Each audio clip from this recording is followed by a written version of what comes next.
Ar-Rasul sallallahu alayhi wasallam alikuwa akimwomba Allah amjalie apate khashya.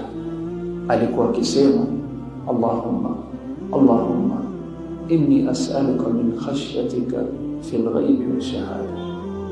Allahumma inni as'aluka min khashyatika fil ghaibi wa shahada.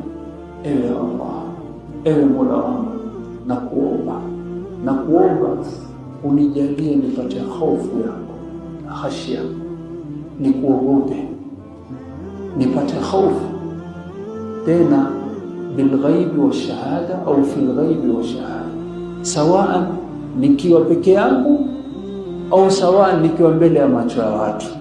Kwa nini?